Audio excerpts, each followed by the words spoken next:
Palm Sunday is a day of festivity that marks the beginning of Holy Week. Palm Sunday is about remembering the arrival of Jesus into Jerusalem before Good Friday, which leads directly to Jesus' death on the cross. It's a day that's usually seen as a parade, as a dramatic high point, just before a major turnaround and a low point on Good Friday that cost Jesus his life, and then to another massive turnaround on Easter Sunday and Jesus' resurrection. The description of that dramatic day's events that we're going to focus on today comes from the book of Mark, or the Gospel of Mark. And the context is that Jesus has been teaching and healing and making his way towards Jerusalem for the last time. It's a week before Passover, one of the most important Jewish holidays. So pilgrims from all over the known world would be arriving in Jerusalem for the big feast. Before arriving in the city, Jesus sends two disciples to borrow a donkey. It seems kind of weird, but okay. Guess we're kind of used to it. We've heard the story so many times. But it's not how things would typically be done. And then the disciples place cloth and garments on the donkey as if it was a horse. And Jesus gets on for a makeshift parade into town.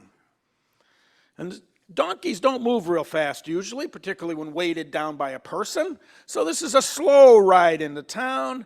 And as he rides slowly, he's given a royal welcome by the pilgrims, by all those who are arriving in town for the Passover. And the pilgrims sang, "Blessed is he who comes in the name of the Lord," which is a song known as Psalm 118, which we read this morning.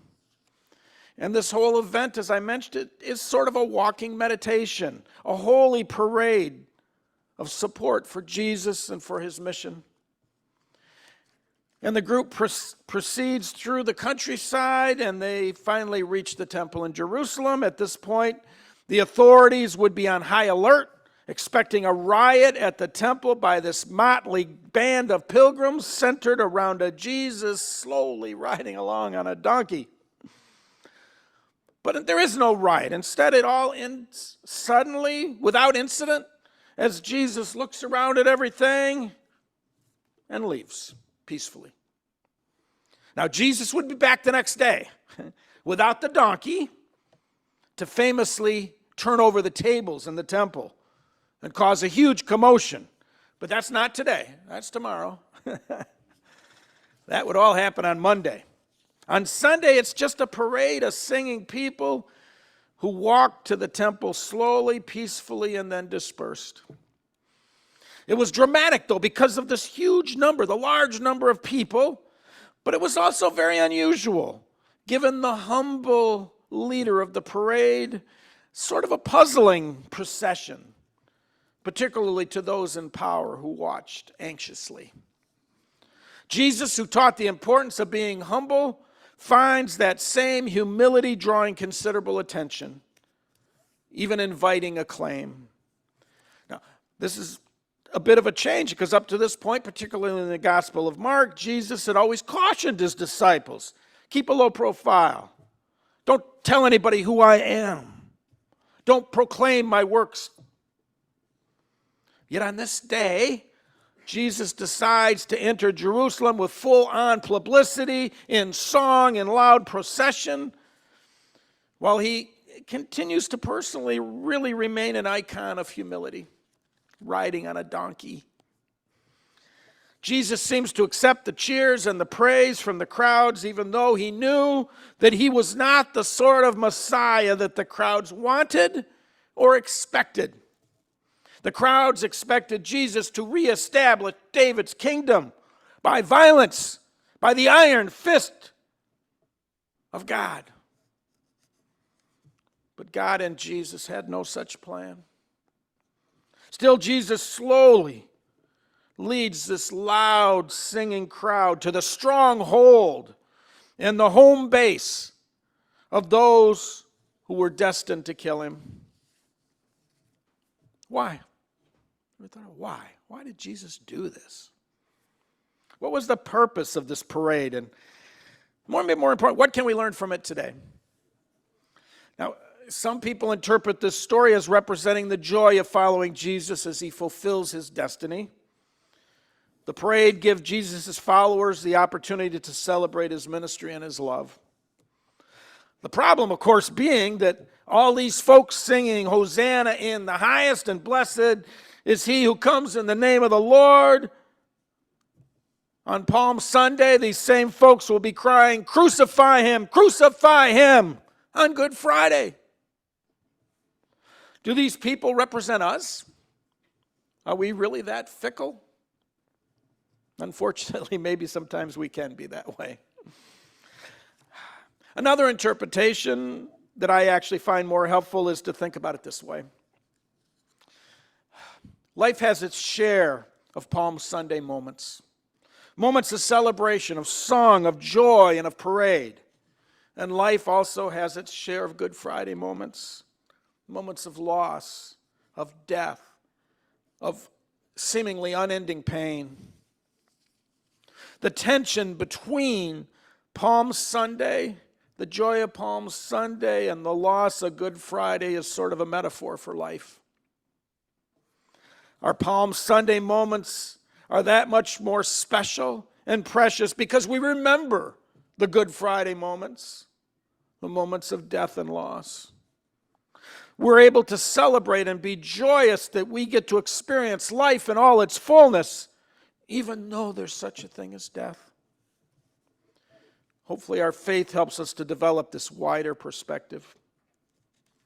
During a Good Friday crisis, our Palm Sunday memories can help us through our pain as we remember the joy of waving our palms and rejoicing because we still, after everything, appreciate the gift of life. Each of us in our lives will have some Palm Sunday moments and some Good Friday moments. And that's true at the community level too, right? We as a church, we've had both our Palm Sunday moments and our Good Friday moments together, haven't we? We, of course, would prefer way more Palm Sundays and fewer Good Fridays. Yet, loss is a necessary part of life. The transition of those we love and ourselves from life and death. Other loss seems senseless. Some loss that is natural. Other loss seems senseless and unnecessary. Loss due to our own bad decisions, due to people's acts of cruelty or inhumanity, or just due to mistakes we make. Ideally, our faith helps us hold these realities together in tension with one another, to recognize and accept their coexistence. The good and the bad, the Palm Sunday moments and the Good Friday moments, because our faith promises us that there's more to life than meets the eye.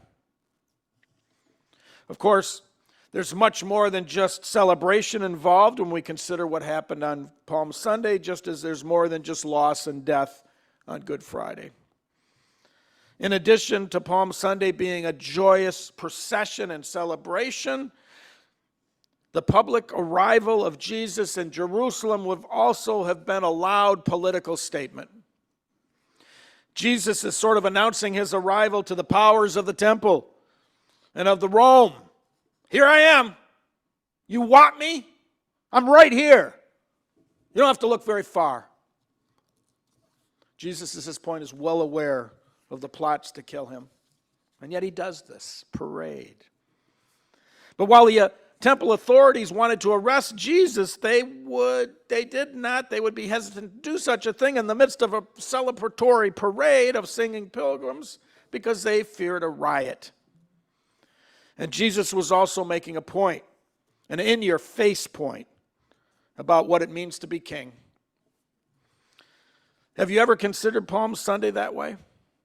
As a political statement by Jesus presented sort of as street theater through the drama of a parade. As part of this statement, Jesus arrives not on foot like a poor pilgrim, and not on a war horse like a conquering general, but on a donkey. a common beast of burden, an animal more a symbol of peace than of violence and war. And the use of a donkey is not by accident, right? Jesus specifically requests a donkey to be brought to him for this purpose. This is his plan. A man claiming to be king, processing through the city with his followers, could be the beginning of an uprising. That's what it would look like. But a donkey, it turns the whole thing upside down. The donkey and all the singing confused the situation, sending mixed messages to the rulers. The people in power would have been faced with a confusing and difficult decision about what to do about this parade. Should they confront it and stop it, nip it in the bud before they reach the temple, risking a riot? Should just wait until the crowd gets to the temple, which is heavily fortified, and deal with it there. The procession was one of the most politically charged acts of Jesus' ministry, probably second to turning over the tables in the temple, which he would do on Monday. Jesus was acting out a different kind of kinghood, a different kind of leadership, a leadership characterized by peace and self-sacrifice, not leadership characterized by violence and domination. Jesus entered the city with the fanfare of a procession like a king returning from battle. And the pilgrims participated in the procession, did what they would have been expected to do if they were welcoming a victorious military leader. In actions that would have been considered treasonous by the empire, a crowd spread branches and cloaks before Jesus as a symbol of honor, a gesture normally reserved for a king, claiming that Jesus had come in the name of the Lord, and the tradition of David would have been a direct challenge to Caesar and his rule. Caesar and all Roman emperors claimed that they were Son of God. They were the Son of God. And yet Jesus came, arriving boldly but humbly in the name of the Lord, saying, no, you're not. Rejecting domination and violence, traveling without weapons, arriving in town on the back of a small donkey with his feet likely dragging on the ground. If you can imagine the scene. And the parade just ends at the temple.